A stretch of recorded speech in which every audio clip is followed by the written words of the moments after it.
Lightsabers hum, they light up the night. Pete and Nick keep the galaxy bright. From Tatooine sands to indoor trees, they're bringing the news with galactic ease. ATGLive, we're blasting away, talking Star Wars every Thursday. Interviews, opinions, and all the lore. Hop on the Falcon, they're opening the door. From Vader's breath to Grogu's charms, theories and chats, they keep us disarmed. Around the galaxy tonight, Chris and Kelsey keeping it tight. They're breaking news like a Death Star blast, taking your calls and reading your chats. The greatest guests and what you need to know. Pete and Nick lead the Star Wars show.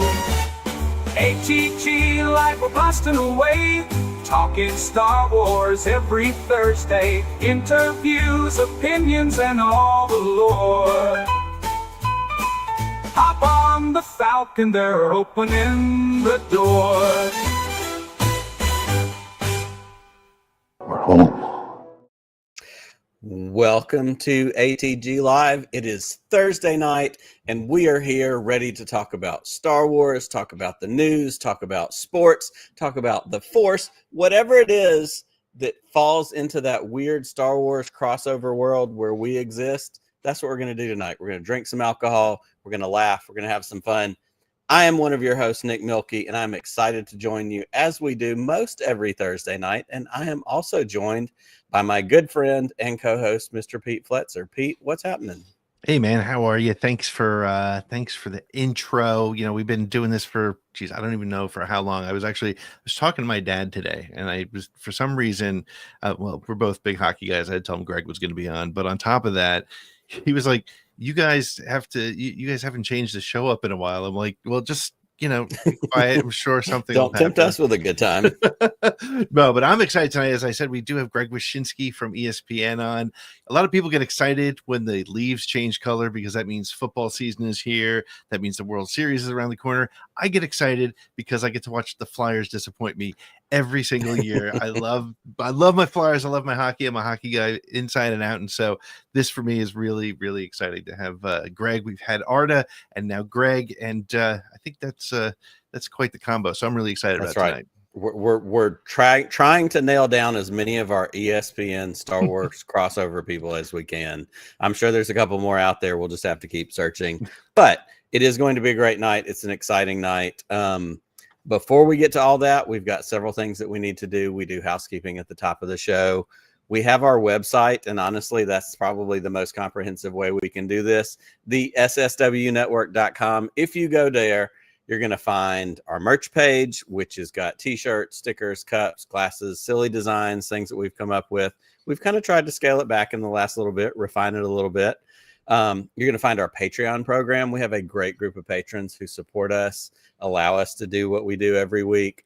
For as little as $3 a month, you can get in on some swag, some meetups. When we do our long form Around the Galaxy interview podcast, you get to see that early. So there's some perks there. It's worth it. We really do appreciate those who support us. And if you want to be a part of that and aren't already, we certainly encourage you to do so.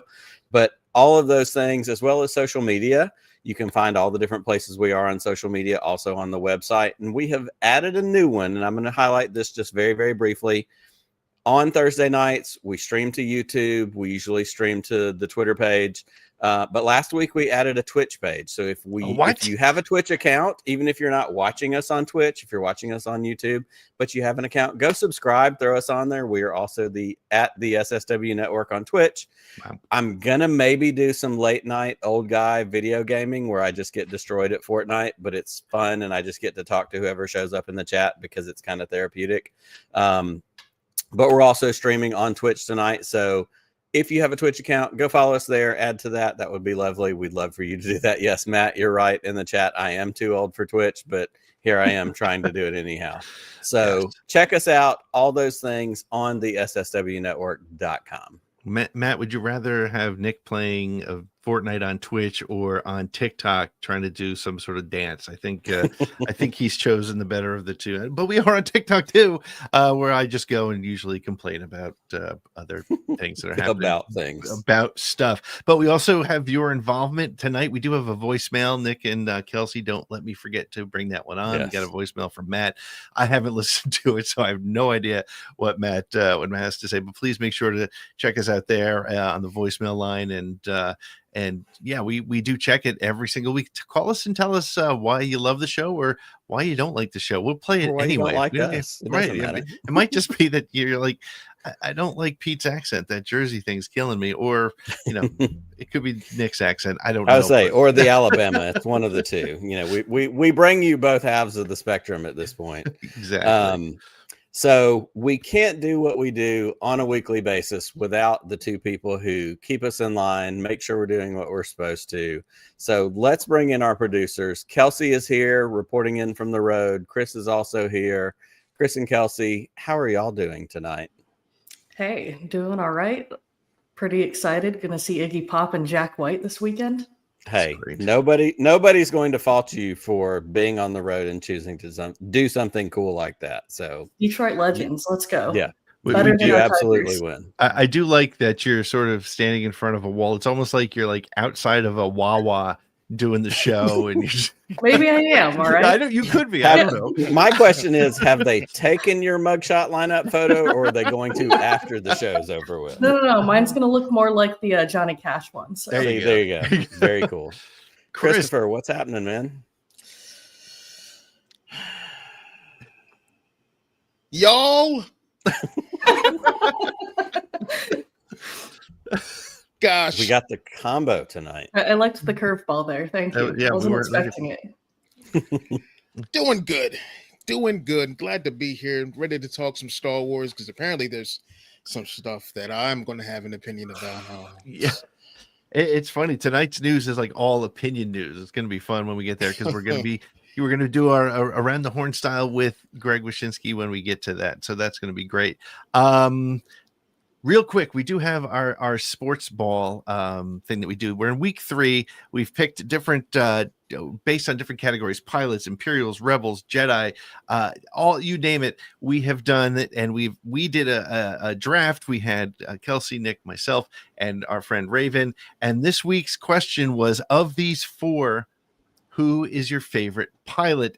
And I don't know how Chewbacca won this at 52%. And we did mention Greg in the tweet, and it blew up for us, which was great.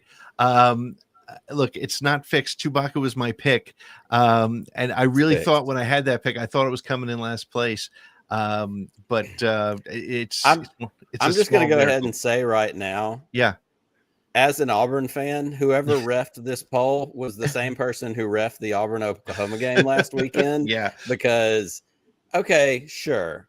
But like Chewie won in a blowout, and I'm not saying Chewie's not a good pilot. Yeah, no, this makes no sense. But Harrison Dula and Anakin Skywalker, come on. Like, and Poe was my pick. I didn't think Poe was going to win.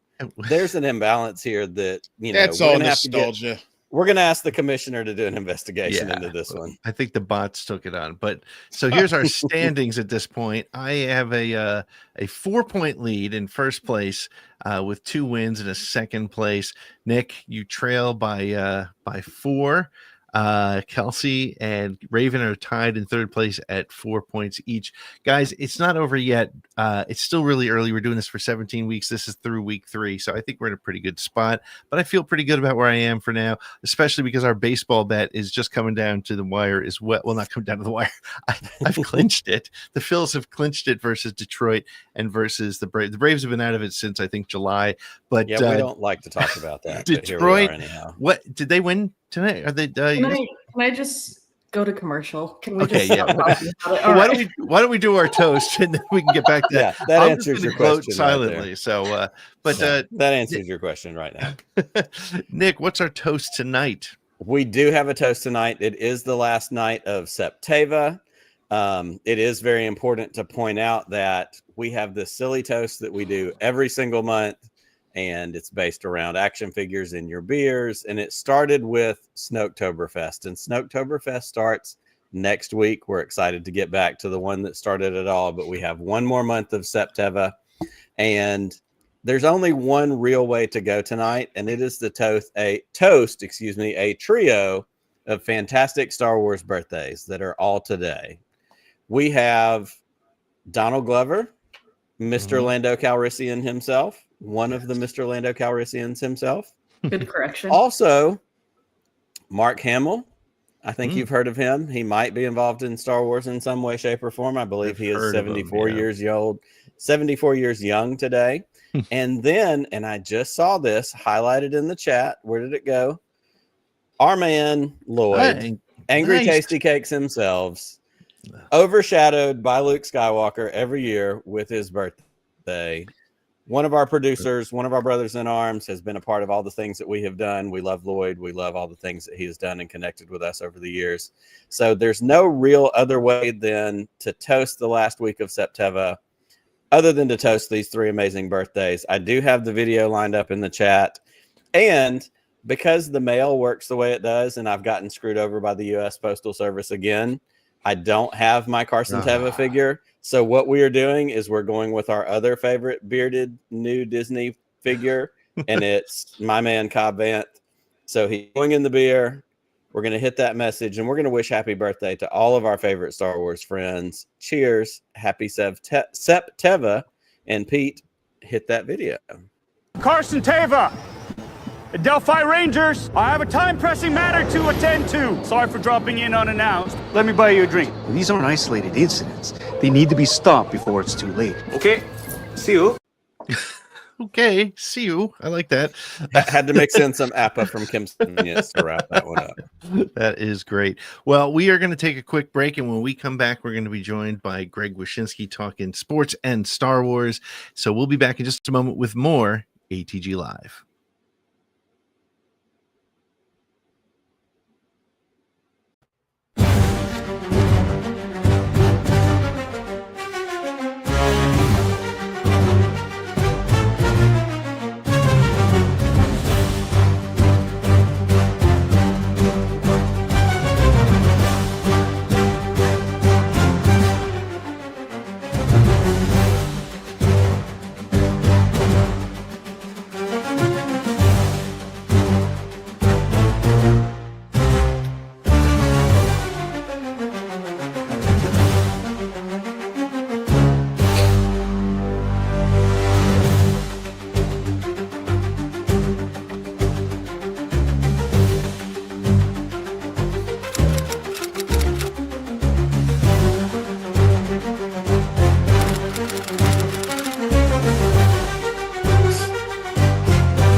And we are back with more ATG Live. Thank you so much for joining us tonight. If this is your first time with us and you're watching us on Twitter, you can come over to YouTube and watch us, and we'll be able to get your comments a lot easier. But stay on Twitter. That's cool. We're happy with that. We're glad to welcome you aboard. Make sure to like, follow, subscribe, share, all those things you're supposed to do. Buy a billboard maybe, or how about one of those planes with the things that come behind it? That would be kind of cool. Well, we are excited to be joined tonight by Greg Wyshynski. He's the senior NHL writer for ESPN and one of the most recognizable voices in hockey journalism. I've loved watching him all along the way on ESPN and wherever he's talking hockey. You've seen his work breaking down the sport with insight, humor, and sharp eye for storytelling. But beyond the rink, Greg is also a passionate Star Wars fan, which is how he got here with us tonight. And we are ready to dive into the conversation. Greg, welcome to ATG Live.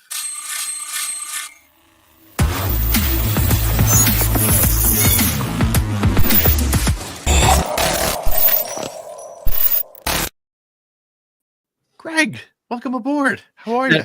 Normally, this is where I would say that the Flyers suck, but considering where we are, I will simply say that the Flyers are Bantha Poodoo on the show tonight.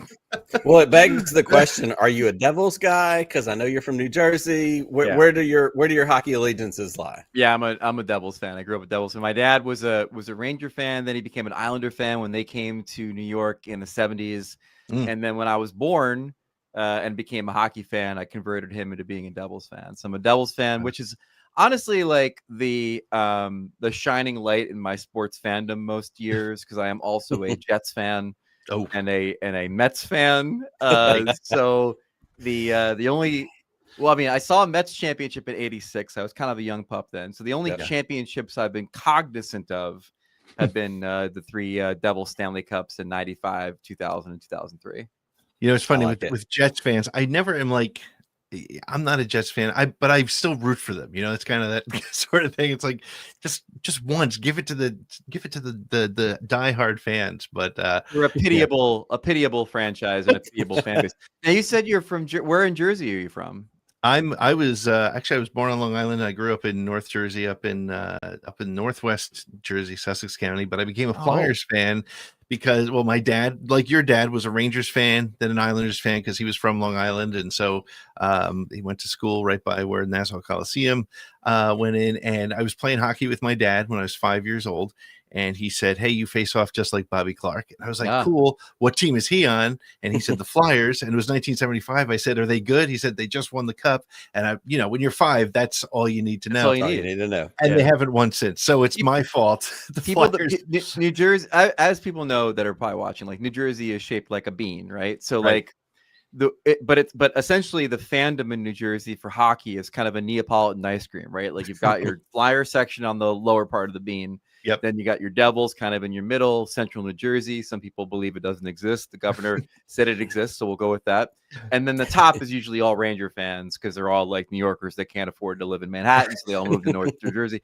And so that's kind of the way the fandom worked out. And I actually grew up 2 towns over from Kevin Smith. He grew up in Highlands. I grew up in Matawan, and so that's kind of the realm of Jersey from which I sprang. Nice. Benny Ropes asking you, how successful do you think Matthew Schaefer will turn out? Oh, he's going to be great. And the other thing about him too is that like the Islanders are a team that needs a little bit of like pizzazz. It needs a little personality. Yeah. They've kind of been stripped of that. Somewhat of the making of management over the last few years. When Lou Lamoriello is your GM, you're going to be kind of a boring team. But the Schaefer kid can talk and talk. He's got like oodles of personality. He plays really well. He plays fast. So I think like if they lean into being that kind of team and the kind of player that he is, then it's only good for the franchise. Because I mean, they've got a big, beautiful stadium out on the island that I still think needs to be filled more often. Winning will do that, but also being kind of more of an exciting, engaging, younger team will probably do that too. Yeah, it's one of those places where it just was hockey. I think is one of those. What I love about hockey is that it's not going to be, your championship is not going to be won from one player like in basketball, but you need that excitement. You know, Flyers, we now have Michkov, we have Zegras, we got some excitement coming, and we could talk hockey all night. I was actually down at Flyers camp yesterday. Oh, really? Talking to Trevor Zegras for a story I'm working on, and I can tell you, like, there's palpable excitement. Like, there's a sense that they're not going to be terrible. Like, there's a sense that they're going to maybe be a team that sniffs around the playoffs, ultimately doesn't make it, probably for their benefit not to make it. Right. But in my bold predictions piece that ran on ESPN this week, I did predict that they would win the draft lottery only because everyone assumes the Penguins are going to win the draft lottery, and it would be utterly hilarious if the Flyers then won the draft lottery to make all the Pittsburgh fans miserable. Nothing would make me happier. I love it.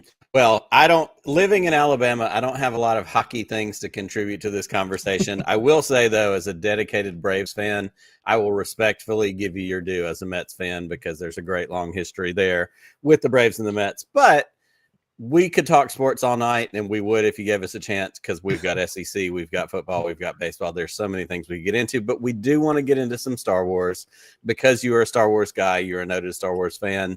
So it's not a big secret. Where did that fandom start for you? When is that moment that it really hooked you when you were young, that hooked you and brought you into the Star Wars fandom? I mean, I was a 1977 baby. So like my entire upbringing was when it was in the zeitgeist of the culture. I don't remember the first time I saw Star Wars, and I don't remember the first time I saw Empire, but I do remember my mom taking me out of school to take me to see Jedi at the Amboy Multiplex Theater in New Jersey. And I remember it specifically because the screening that we went to, the film broke. And so they gave us all passes to come back that night to see it again, or to see it for the first time actually. And I just, it's a series that's captivated me. Like I had all the toys when I was a kid, all the Kenner, little holes in the feet peg kind of characters, and and I had all the vehicles, and like Christmas time was like, am I gonna get the AT-AT, and it was like, it was also at a time when we had a more of a shared culture, pop culturally, where all of my friends are Star Wars fans, and I'm a Star Wars fan, and literally we go through our days communicating with quotes from the movies, and that kind of thing is happening. And so I don't know, it's always captivated me. And then through the original trilogy, then when we went to our dormant period, I'm reading the Timothy Zahn books, and then when we go through that, then all of a sudden the prequels are here, and it is it's a wonderful thing to be a fan of most of the time, because also I've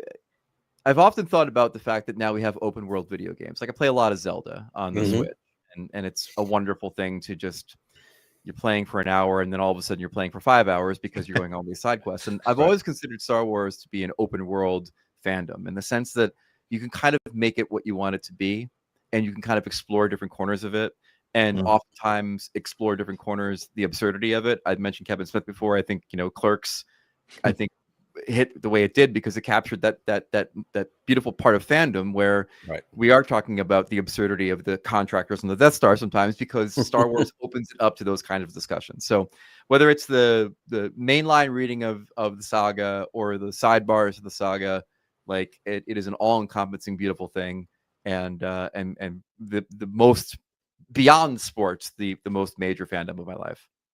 It's interesting too, because open world is a really good way to put it, because now we're in this state of, it's funny, a lot of our guests who are lifelong fans, you're like, if you told 5-year-old me that there's going to be a new Star Wars series every couple months, I would lose my mind.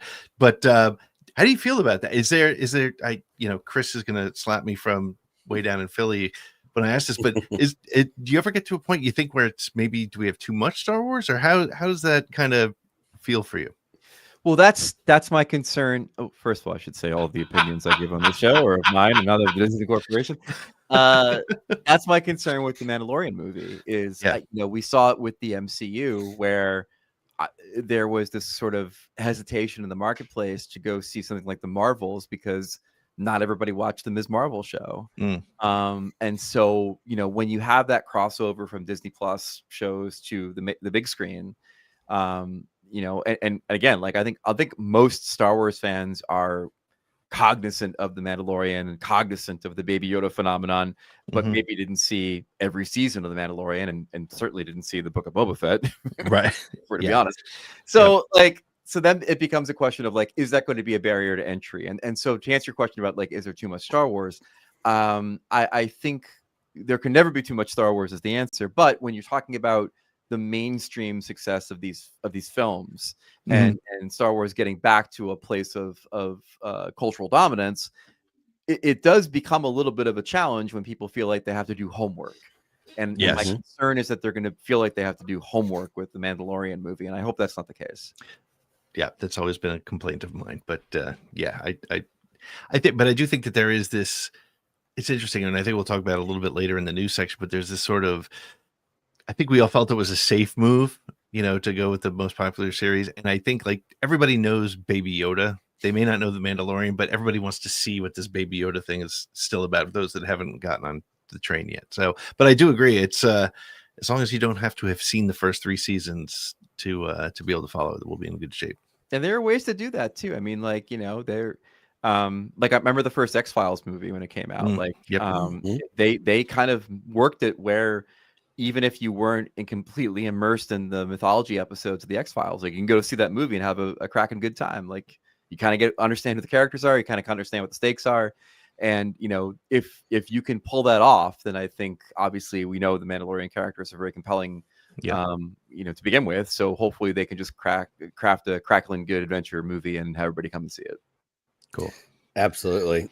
And Pete and I talk a lot about, we kind of use our parents as like the litmus test. You know, my dad introduced me to sci-fi. He was a Star Trek guy, introduced me to Star Wars and Star Trek as a kid. But my mother, who mostly just tolerated it because of me and my dad all growing up, when The Mandalorian came out, all of a sudden she was like, "Oh, I want a Baby Yoda stuffed figure for Christmas." And I'm like, what's happening here? Like, she'll probably see this commercial and want to go see this movie because she likes Baby Yoda. Doesn't matter that it's Star Wars. Like, there is a crossover there. One of the things that I'd love for you to talk about for a minute is, we're all sports fans. Of course, you cover sports for a living. You know, sports fandom is its own version of tribalism. I'm a Braves fan. I'm an Auburn fan. You know, we all have our teams. We have the allegiances, the things that we've grown up with, and we rally around that stuff. Star Wars is not dissimilar to that, or any other fandom, whether it's Lord of the Rings, Star Trek, whatever it is. Do you think, you know, where do you see the connections in those things? Certainly you're a fan of both things. Where do you see communities that rally around? Is it simply just there's an IP and a shared passion, or do you feel like there's a deeper connection in that? No, there's a deeper connection because it becomes something that can define you. I mean, like college football in particular, I feel like is like a thing where you can easily just be defined by your fandom. Now, maybe it's because you're an alma mater of the university. Maybe it's because you grew up around the area, and that's just kind of like your pro team. I think Alabama and Texas are two good examples of that. But in Star Wars fandom, I mean, clearly, if you're a Star Wars fan, that can kind of be, you know, the freak flag that you fly. Sure. Now, I think there's also something to be said about like gearing up for events. When you go to a football game, you are wearing a jersey, you're wearing a t-shirt, you're wearing a sweatshirt. I still remember going to the premiere of the Star Wars Special Edition when I was in college at the University of Maryland. We went to the Uptown Theater in Washington, D.C., and someone had created an Imperial Walker by wearing a empty refrigerator box and hanging their hand out the front as the cockpit.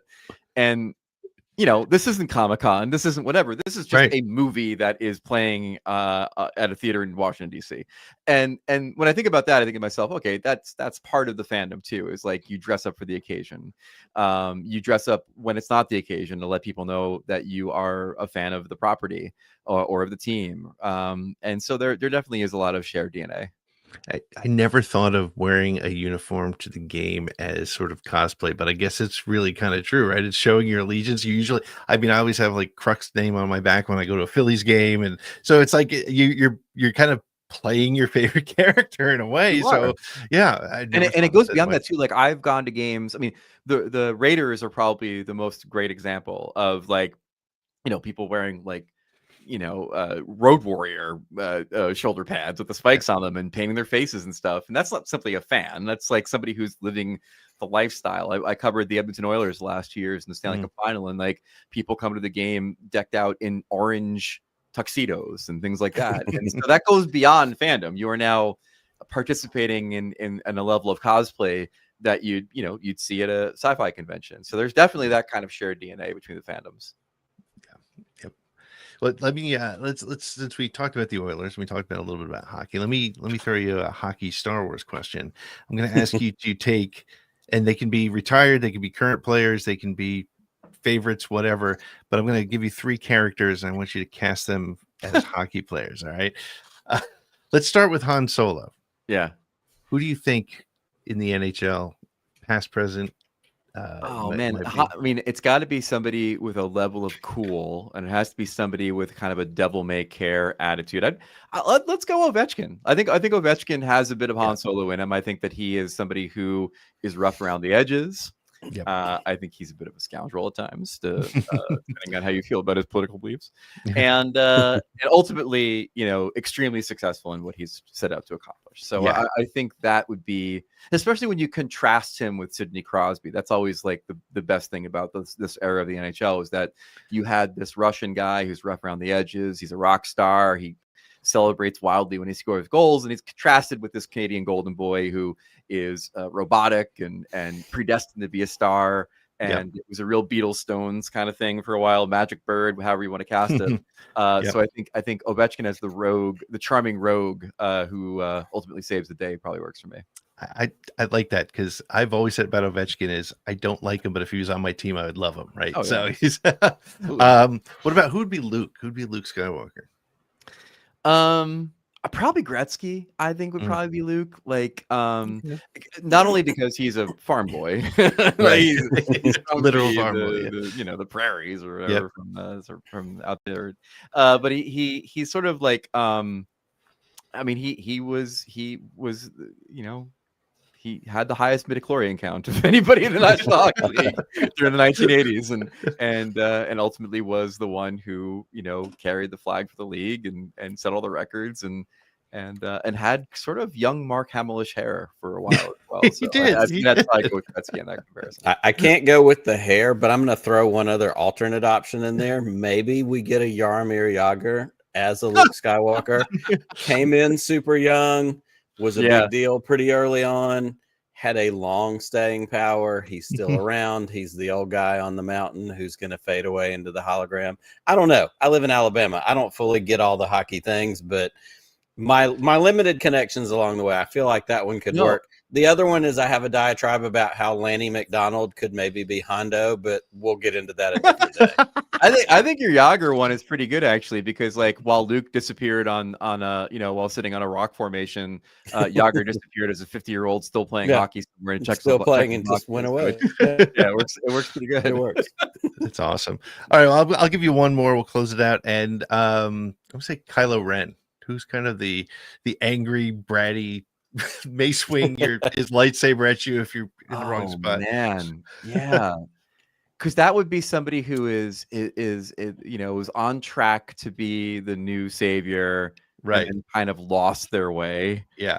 I mean, we could make. Well, I don't think we can give it to McDavid. I think he has lost I his thought way that's my necessarily.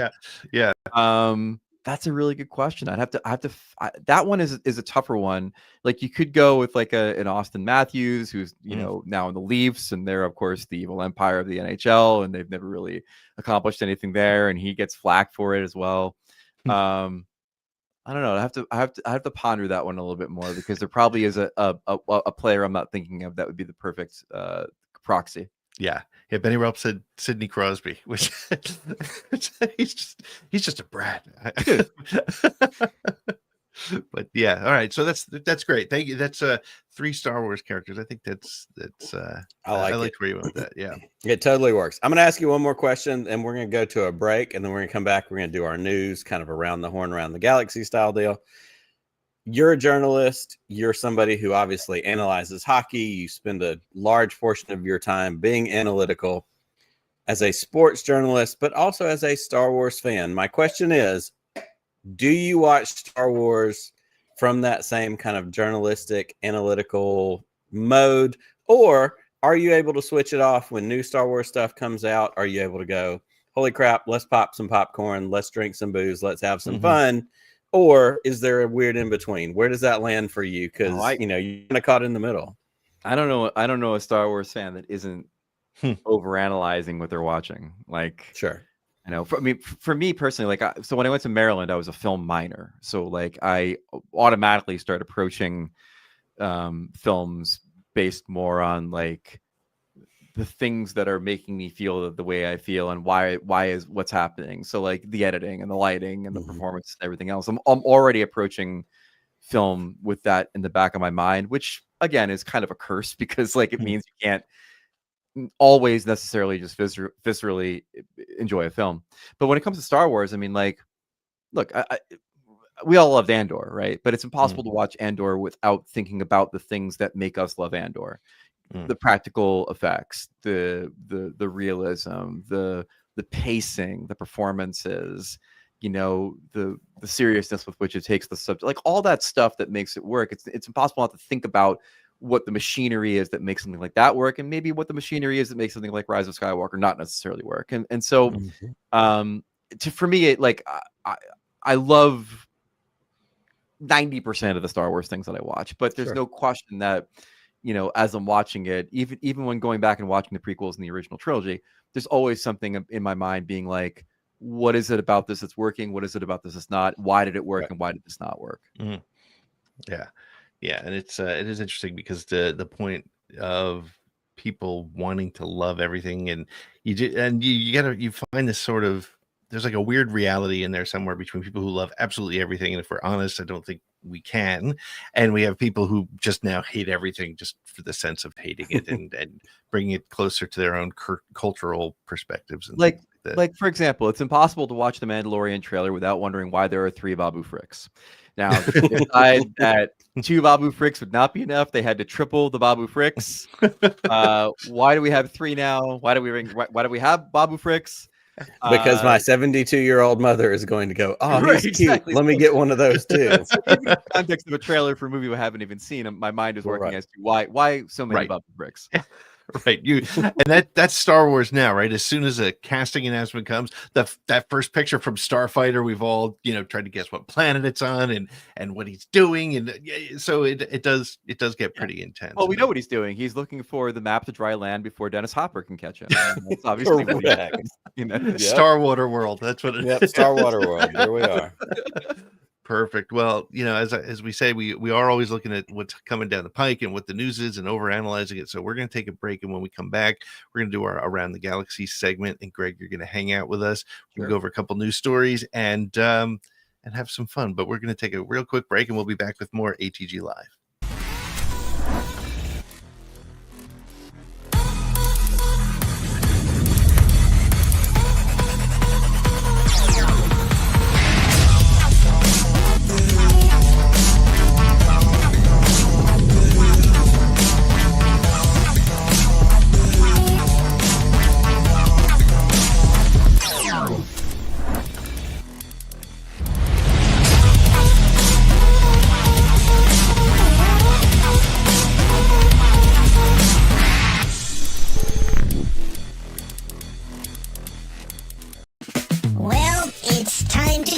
Around the Galaxy again. Welcome to the segment where our producer, Kelsey, clearly the most powerful being in the galaxy, selects this week's most overhyped Star Wars news from our website and forces a panel of organic life forms to argue about it. Loudly. For points. That she gives out. However she wants. This makes no sense to me at all. This week's special guests will also join the chaos, pretending that their opinions matter, while Kelsey quietly calculates who lives, who dies, and who gets muted. And at the end, the so-called winner gets 60 seconds of uninterrupted airtime, because that's what this show needs. More talking. So, hold on to your motivator and brace for impact. This is Around the Galaxy. Do I have to say it? Do I really? Roger, Roger.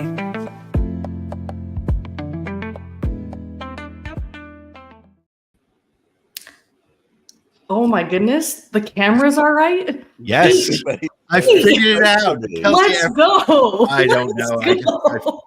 I finally did it. That doesn't happen here. Do I need to go to my boss's standards and practices to let them know that this whole thing is occurring each week on the show? And No, Clinton knows. It's okay. It's okay. That's right. Clinton was the first one. Around the Horn is over, so like I think That's you guys right. are free and clear to use any of the. This IP. is an homage. We're just paying respect as sports fans who love Star Wars. That's what we're doing. All right. Well, I guess since Nick's in the honored spot, I'm going to start with you. So the adulthood cast, including Billy Lord, were asked which franchise they'd most want to join, and they quickly landed on Star Wars. So if you were an actor, which upcoming Star Wars project would you be excited to join, and why? So I would think if I personally was an actor, I think I would want to be in the Rey, Daisy Ridley continuation, new Jedi Academy situation, because it's going to continue the storylines of the things that I grew up with. So that's a very personal feeling for this. I think with Billy Lord talking about that article, she has such a huge Star Wars pedigree. Obviously, her mother is Princess Leia. She's got such a Hollywood pedigree.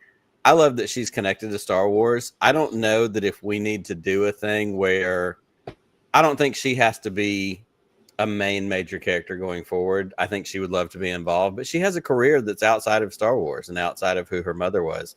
If she becomes the Stan Lee of future Star Wars projects that line up in the timeline, like Connix shows up, in this movie, handing Rey a message, showing up in another movie, handing, Finn a message, like that's awesome. she has a connection appreciation for it. In that article, in that clip, it really felt like she just wants to do cool stuff with her friends, which I also fully support. So, plug her in anywhere. But if I was doing it as an actor, I'd want to be in this continuation of the new Jedi Academy. All right. What do you think, Chris? I think filming's already done, but I would love to be a part of the Ahsoka show as an actor. In this new era, depending on what side of the galaxy, which galaxy I'm in, my character would be in. It would be awesome to be a part of that project. Roger. What do you think, Greg?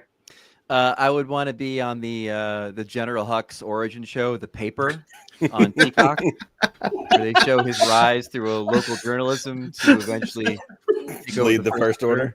Yeah. Yep. No, man, I'd probably say Starfighter. Like I think Ryan Gosling putting his stamp of approval on a Star Wars property is pretty cool. And now granted, I think the most exciting thing is a story we've never seen before about a guy who flies in a starfighter taking care of a young ward and protecting him from evil forces. Never seen this before in the history of Star Wars. So I'm excited for the film. I'd probably say Starfighter. All right. What do you think, Pete? Well, not to echo Greg, but I have a lot simpler needs. I feel like Paul Sun-Young Lee. Like if you just put me in an X-wing cockpit or a Y-wing cockpit, or I'll even be an Imperial TIE fighter pilot. You can put a helmet over my freaking head. I just want to sit in one of those cockpits. It's been, everybody's got their lifelong dream. When I got to go to Galaxy's Edge and got to go on the Falcon, and just to walk in to that cockpit and just feel that that's the little kid in you that comes straight out. So yeah, let me put on a helmet and an orange jumpsuit and blow me up. I don't care. Just put me in a fighter somewhere. All right. I mean, you did say blow you up. Thinking about it. Yeah, I know. There's been some days where it's probably top priority, I imagine. Yes. All right, I'll stick with you for the next one. So the Mandalorian and Grogu trailer dropped recently. What are your initial reactions and your biggest takeaways from it?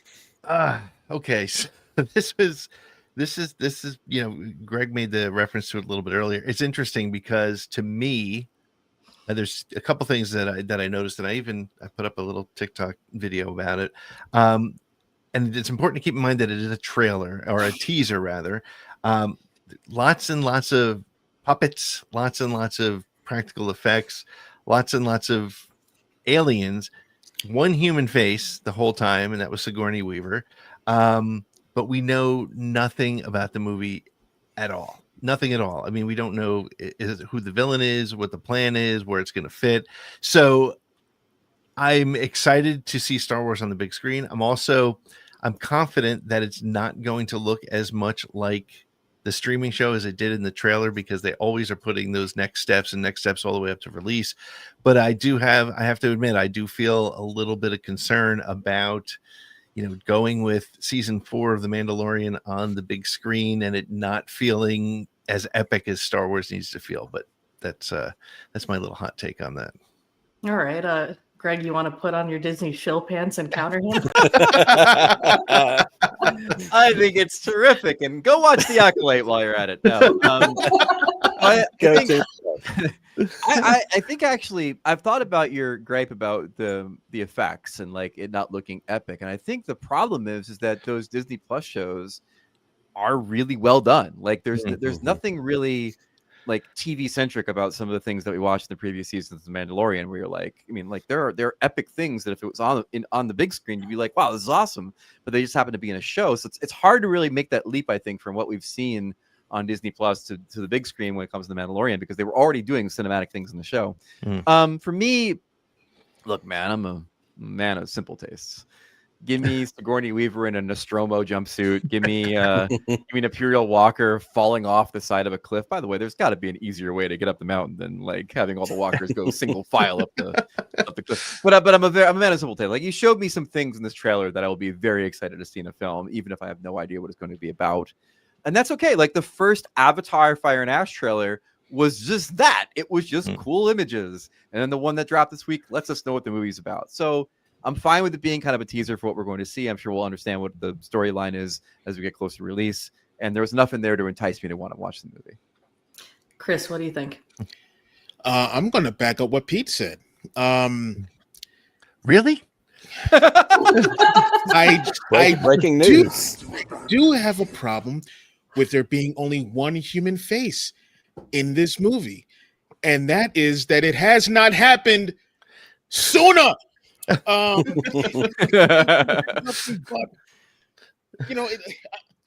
Just so you know, on the Bro Axiom YouTube channel, I did a video about how we need more alien leads in Star Wars stories. Just if you ever want to go click on and check that out after this. But yeah, that doesn't bother me at all. That they're sorry, Pete. That doesn't bother me at all that there are puppets and aliens and whatnot. What that is to me is for the people who are so used to Andor. You've got to see that. Yeah, this is a huge galaxy where aliens exist. I know in Andor they don't show them when they're in the background, way back there. So yeah, I'm glad. I'm glad that they're in there. I think it looks fantastic. I don't think it looks like the show. Because it's like Greg was saying, the show is so well made. It just that's how it looks. That's how awesome, that's how awesome it looks. So yeah, I'm very excited. It's Star Wars. I'm excited. I'm in a gimme right now, throw it in my face kind of person. So yeah, I'm excited. Let's go. This is the way. What do you think, Nick? So I've heard people complain that it feels too Muppety. I've heard people complain about the poster that they teased out. I've heard the complaints. Here's the thing. George Lucas was inspired by spaghetti westerns. If you look at that poster that was out, that one sheet that was put out there, it has old Gone with the Wind vibes, old Wonderful Life. It is old school Star Wars, George Lucas, 60s, 70s inspiration. If it's got Muppets in it, great. You know what original Star Wars was? There's a bunch of people in freaking costumes and puppets and Muppets and all these things in the cantina scene. And here's what I think it is. I think this is a value choice for Disney and for Star Wars and for Lucasfilm. What's the most bang for the buck we can get? Put it on a big screen, spend some money instead of doing a season of 6 or 8 episodes. Let's put it on a movie screen. Let's make it a little bit bigger. Let's throw an AT-AT off the side of a cliff. That sounds fun. Why not? I'm here for it. I'm excited for it. And I think this is a way to continue that story without having to commit, whether it's Pedro Pascal, whether it's some of those other actors, to the amount of time it takes to do a full TV series, do it in a movie style. This is a value choice that's also going to have wide appeal to my 73-year-old mother who's going to go, Baby Yoda's in a movie. I'm going to see that. Like there's a lot of marketing decisions behind this, but at the end of the day, you know what I'm going to do? I'm going to buy popcorn. I'm going to buy tickets, and I'm going to sit my happy butt right there and watch every bit of it. This is the way. All right. Well, I'm gonna go to my friend Chris Ryans here because I feel like this one might get him a little fired up. I figured I'd be the one picked for this. Here we one. go. Okay. Buckle up, baby. I knew it. All right. I knew I'd be picked. Oh, my bad. John Boyega has complained yet again about where the sequel trilogy has landed, this time with his takes on Luke Skywalker arc, saying Luke wouldn't be disappearing on a rock. What are your thoughts on his unrest with the franchise?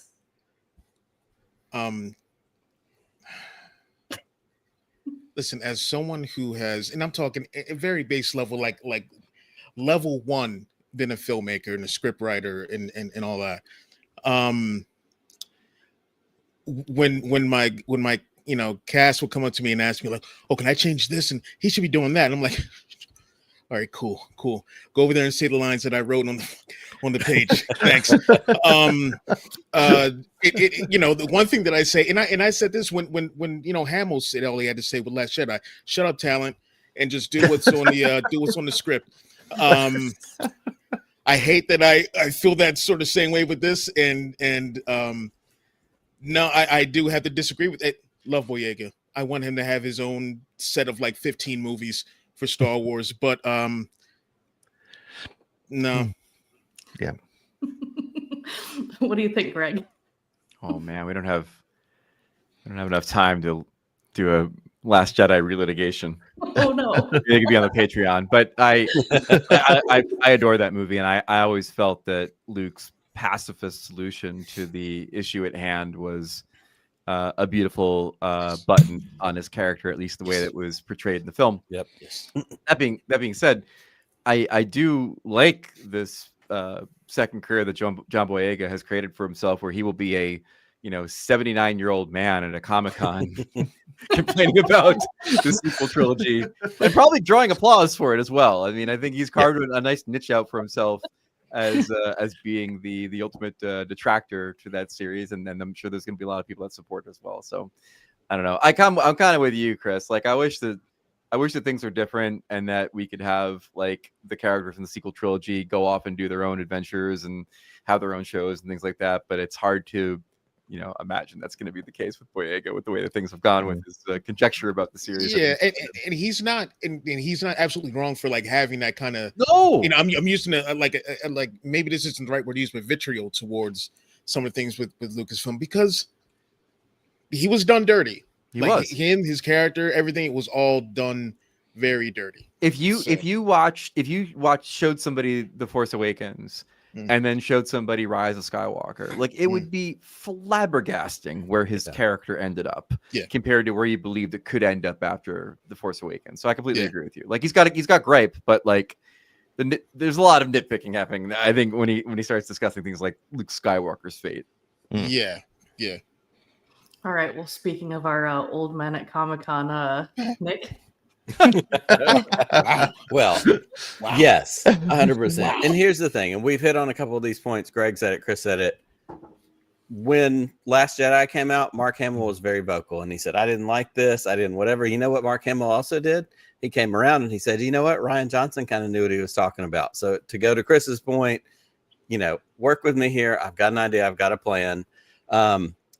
It's one of those things. And here's the thing with Boyega. He didn't say it was bad. Right. He was asked, what would you do differently? And so that's what he would do differently. I think those are two distinct, different questions and opinions. Now, he may in his heart feel it's bad. He may have felt it was wrong, but it was, hey, what would you do? Those are two different questions. Also, he said he wouldn't have killed off Han. He would have given these, like, here's the thing. Harrison Ford wanted to be killed off in the 80s. Right. He was been asking for this for a long time. So if we're talking about honoring the legacy of the characters, that's what you're doing when Han gets killed in Force Awakens. But at the end of the day, John Boyega is a fan, just like every single one of us is on this screen. And when it comes down to it, he feels like he has some sort of ownership of, wait for it, the myth. And if you want to know more about the ownership of the myth, in November, you need to buy Who Owns the Myth by Pete Fletcher, which is coming out, because that's what we do as fans. We feel like we have ownership of this story that has taken hold in our lives. Pete didn't ask me to do that. I did that on my own. There's a free shill and a free plug for you. Well done. John Boyega is one of us. He's a Star Wars fan. He told that story about walking on the Falcon that first time in Force Awakens, how he felt, how it impacted him. Every one of us have felt that same way at some point connected to Star Wars. Pete, you want to take us home? Sure. I can't disagree with anything that was said there. I think the only thing that really bugs me about it is John Boyega, as one of the stars of the sequel trilogy, and who's very aware of fan conversations, being a fan himself, going out there and giving ammunition to the side of the fandom that is nothing but happy and making money on hating the Disney era of Star Wars, giving them some headlines and some clickbait. I know it's not his job to worry about that, but it just really, it struck me. It was like when Mark Hamill brought up the whole Luke thing again a couple months ago. It's like, just let it go. We get it. People weren't happy with it. And he's got an opinion, and that's great. But man, it just every time I see something like that, I'm just like, oh, the timeline's going to be ugly for the next couple days. So fair enough. All right, we got one last one. I'll stick with you, Pete. All right. Marine biologist doing the maker's work and named a new species of coral. I'm going to butcher this name, Iridogorgia chewbacca, which begs the question, if you were a scientist, which real-life animal would you rename a Star Wars character? That's a good. I think with the get off my lawn moment. Thank you, Matt. I would probably. I mean, Chewbacca is like the ultimate sort of perfect animal, but I don't know. I would probably. What's the name of the ice foxes from The Last Jedi? The Voltix. Voltix, Oh, yeah. Yeah, I would. How do I know that? I can't remember my PIN number when I'm standing in front of my ATM. But yeah, I would rename the snow fox a Voltix, and I would go with it from there. Okay. Well, what do you think, Chris? Oh my God, why am I next? I don't.